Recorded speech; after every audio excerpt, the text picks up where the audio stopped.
In this video, we will be discovering Bahrain, a very small and unique Arab country. We'll show you why so many foreigners come here each year, from its nature, big cities, but most importantly, very liberal laws. This feels highly illegal, that are so unheard of in the neighboring countries that could even land people in prison. You're Bahraini? No. Me Dubai. Trust me, it truly is a sight to see, a sin city of the Arab world. So without further ado, let's start our adventure from the very beginning. Good morning! Good morning! How often are you able to say that you just woke up on the east coast of Saudi Arabia next to a construction site on a man-made peninsula? It's super glamorous. Yeah, but what's gonna happen now? We're gonna take the bridge over there to the island nation of Bahrain. Generally speaking, this country is a truly unique place, consisting of 33 islands in the Arabian Gulf. Its only connection to the mainland is a 25-kilometer long bridge. And if you think 33 islands sounds like a lot, then no. The land area of Bahrain is quite the same as of New York City. We are in Bahrain! Yeah, border's done. It took like 30 minutes. Record times. It was very smooth, very nice, everybody was friendly, and our plan for the first day in the country was simple. To get to know the history and nature of this land. I guess whenever you are visiting a new country, the best thing is to start by finding the highest place. We're not gonna go on the highest skyscraper, but we are gonna go and climb the highest mountain this country has. It is called the Mountain of Smoke, and although the plan was ambitious, then things didn't quite go our way. We're driving to the highest mountain in Bahrain, and accidentally we have found ourselves in between oil fields and air bases, and I'm pretty sure that we're not supposed to be here. In 1932, Bahrain was the first Arab country where oil was discovered, and the center part of the main island was full of oil wells. So this one over there is the highest mountain. It's 130 something meters. We thought it was gonna be an easy climb, but yeah, it's simply not happening. We just need to turn around before military finds us and starts interrogating us. We escaped before somebody took us for a foreign spy and continued with a different approach. Next stop, Royal Camel Farm. Well, sure enough, our luck had not changed. The camels are sick, so we can't see them up close. Due to some weird disease amongst the animals, the place was closed. And although we really wanted to see the camels, camel! Then sure enough, we were not going to be the ones starting the next pandemic. The last one we presumably got from the bats stopped the world for years. And I don't even want to think what a camel flu would look like. On we go! On we go. Back in the car. Back in the car. Anyways, we moved on, and as we arrived to our next stop, Fort of Sheikh Salman bin Ahmed, we just couldn't believe our eyes. The door looked very closed. Wait, an open door. Well, no. Is it okay to see the castle, the fort? The fort is closed. Fort is closed. Yes. So this is like a restaurant? Restaurant closed. Okay. So all the places closed? Yes, closed. Okay. Come on. Thank you for your time.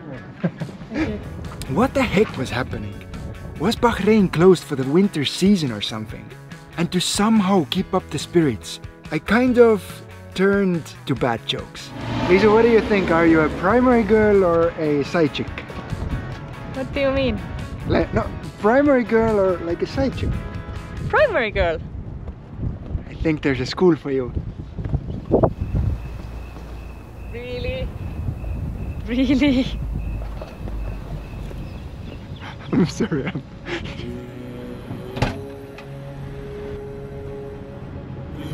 When we arrived at the famous Bahrain Fort, our hopes weren't that high. Yet, as we saw an open gate, our mood shifted. Happiness took over our bodies, and we continued with a small stride. We have made it to one of the oldest places in Bahrain, Bahrain Fort. And it's a UNESCO heritage site, which Bahrain has 3. Don't tell Kuwait, they have 0. The castle dates back more than 4,000 years.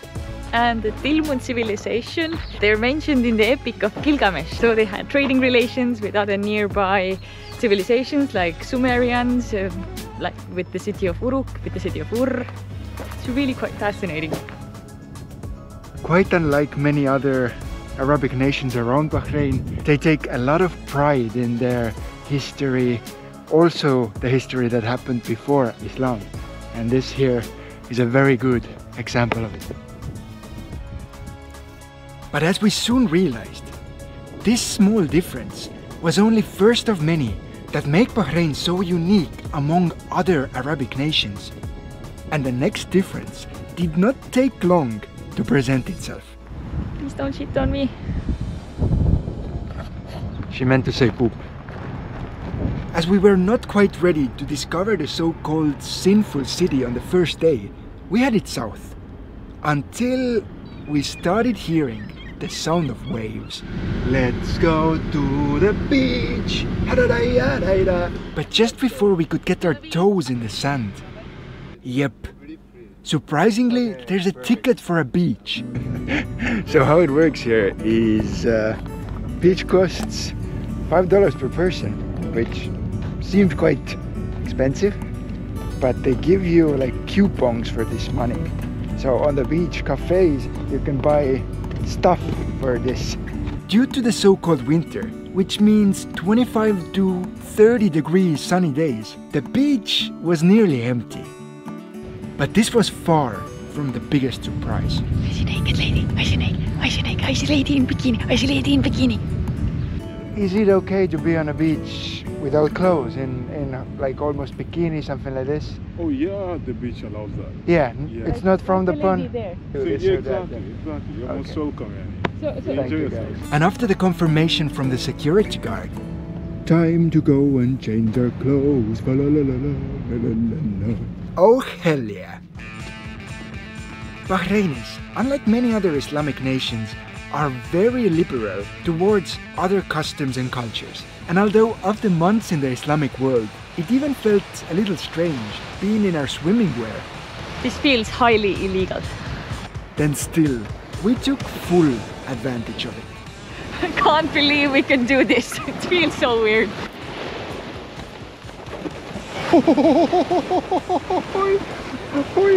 I thought the water was always warm here. Let's go swim.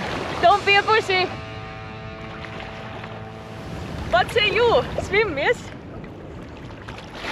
So here's the thing, when Baywatch was running on Estonian TV, I was way too young to care about it. So I got no idea how Baywatch team song goes, but what I'm gonna give you is a team song and Baywatch shots. So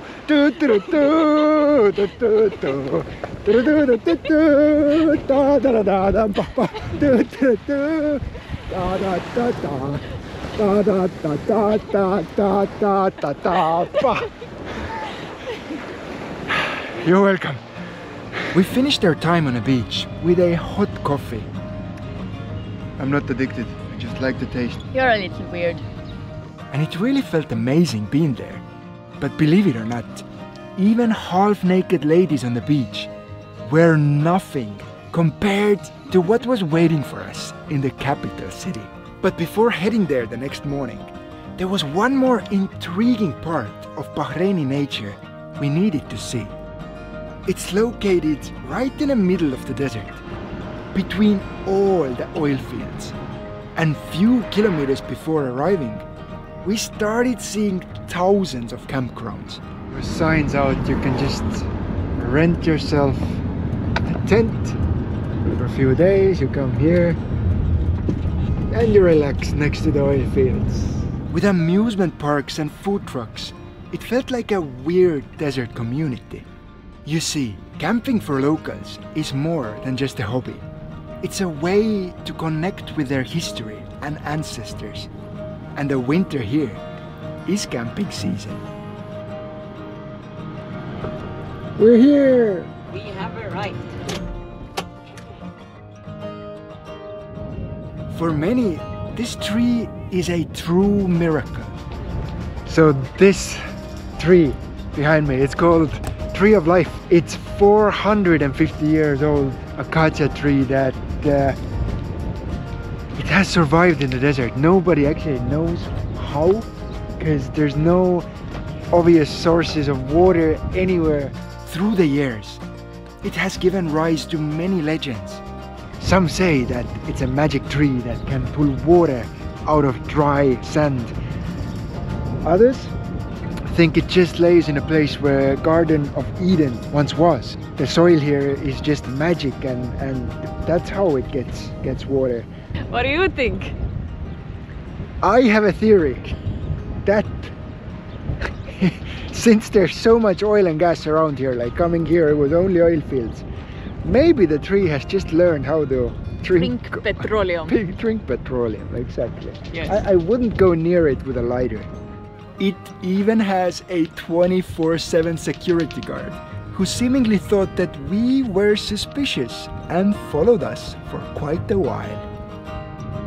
But whatever you decide to believe, surviving 450 years in the desert is remarkable for any living organism. Well, you know what they say. There are no kingdoms without rulers. Unlike the Bahrainis, who prefer to camp next to the tree, we ended our night in total solitude by the sea.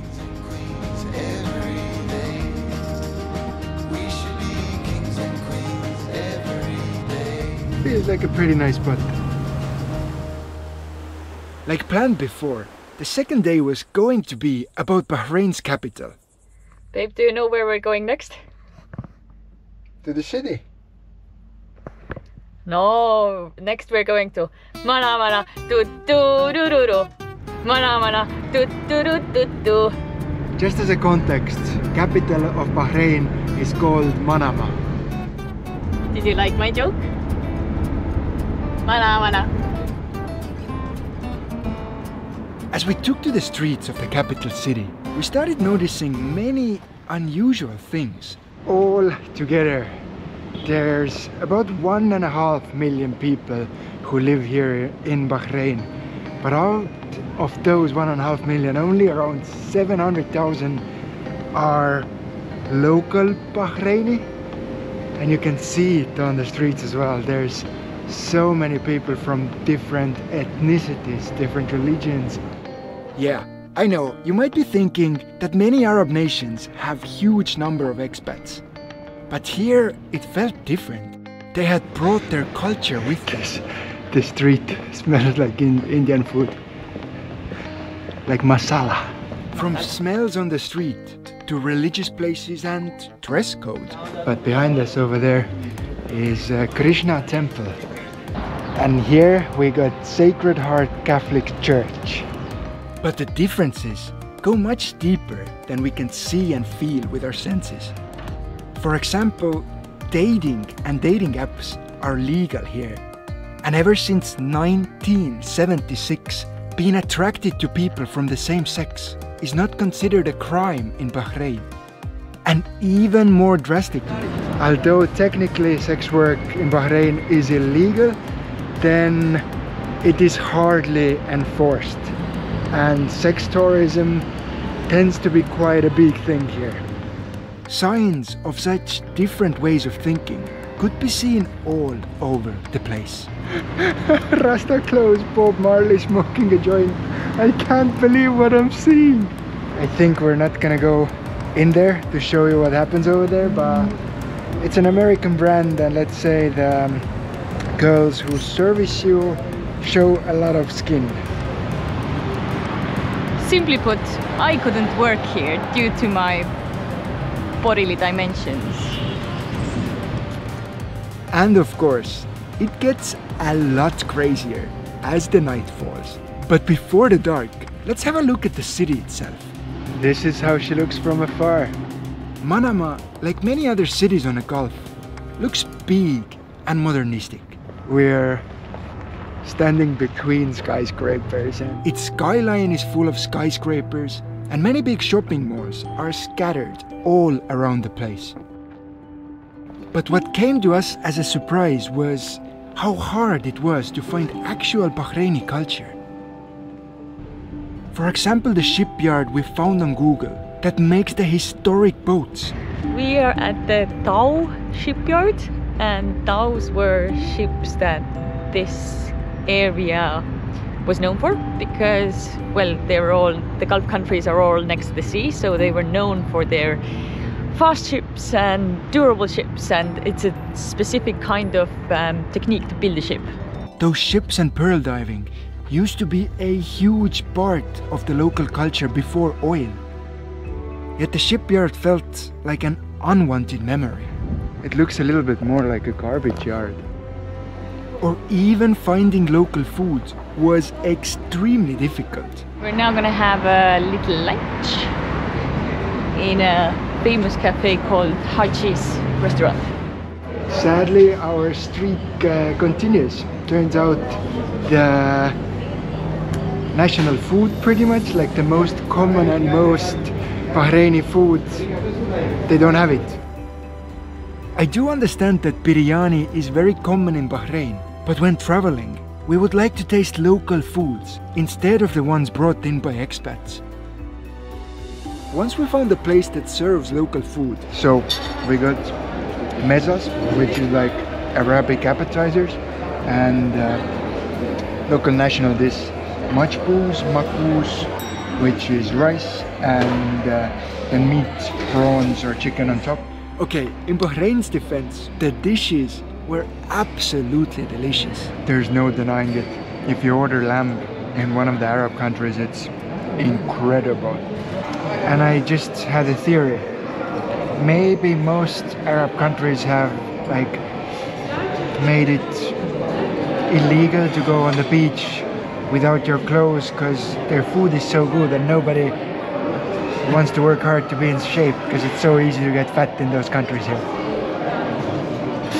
Well, even the traffic here was aggressive and unpleasant. Compared to the other countries, Kuwait, Saudi, two other Arab countries that we have visited in the last week, the traffic here is so much more crazier. I feel like I'm back in Pakistan, like I'm back in India. It's quite rough. But our feeling of discontent came to a climax as we entered the famous Manama Market. Arabic markets that we've seen so far are calm, respectful, and full of interesting goods and handcrafts. Yet this here took us by surprise. We felt like we were back in India. Vendors would physically try to pull us to their stores. Yelling, harassing and even trying to dress us as we were walking. Sir, can you please respect my space here? What's wrong with you? We just felt uncomfortable. We've been here 5 minutes and I'm already wanting to sort of leave because the people are just physically invasive. They just step in front of you and start putting stuff on you. And never ever could we have expected such lack of respect and disregard of physical boundaries from an Islamic country where such virtues are always held high. And to top it all off, even the goods sold here were mostly fake brand clothes and plastic toys. Well, as the sun was slowly setting, we did what every European who does not know how to handle their feelings would do. We headed to the sinful part of the town. I can still hear the call of prayer from Grand Mosque that is just like 300 meters that way. And we have made it to block 338, which is known like the fun part of town. It's beer o'clock.